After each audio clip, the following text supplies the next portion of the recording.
Downbeat data for China's real estate and construction industries. Both sectors contracted for the first time since the pandemic began, raising concern over the impact on the wider economy. And the property sector is a key pillar for the mainland's economic engine. By some estimates, it accounts for a quarter of China's GDP.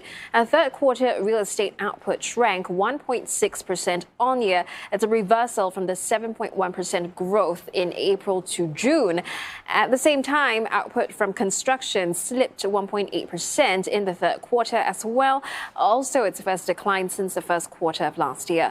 Together, real estate and construction, they account for 29% of China's economic activity.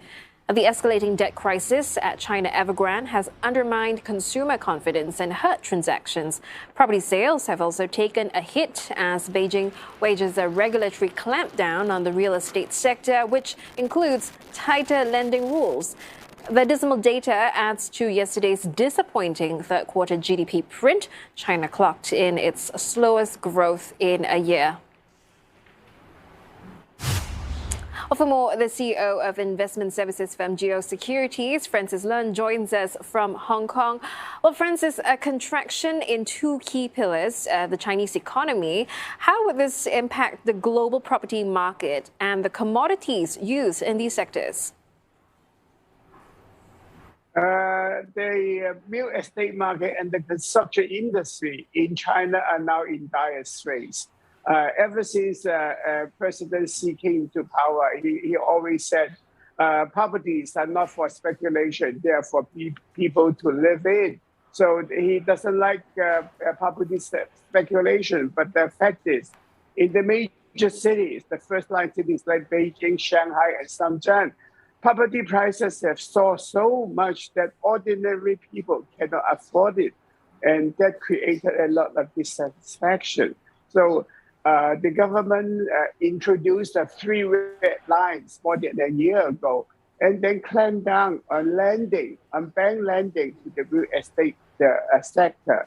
But then the insurance sector picked up the slack for the real estate developers.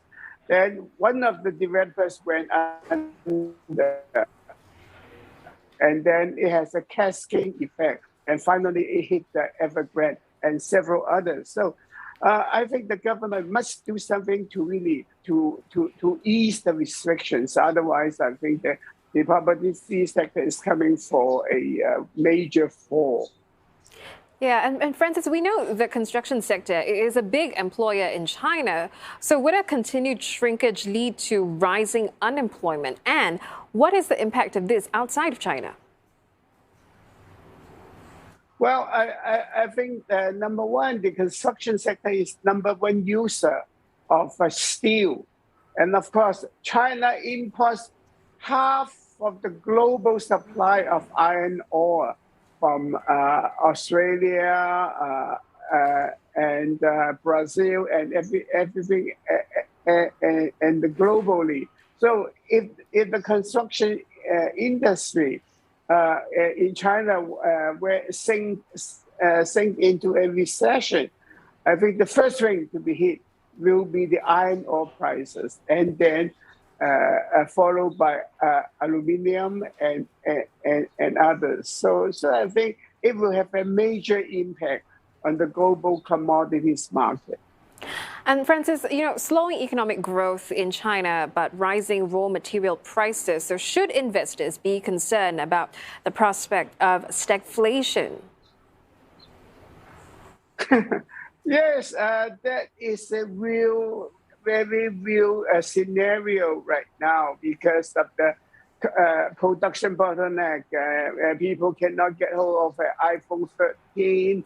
And then the consumers in the U.S. cannot get the Christmas toys, etc., etc. And at the same time, all the raw material, and from food prices to iron and steel and aluminum, everything is rising. So you will have bottlenecks created, which will hurt economic growth, and then and at the same time you create inflation that will hurt real income. So I think it's not just a problem for China; it's a problem globally. I think the world has to do something cooperatively to solve the problem. Well, thank you. Francis Lunde from Securities.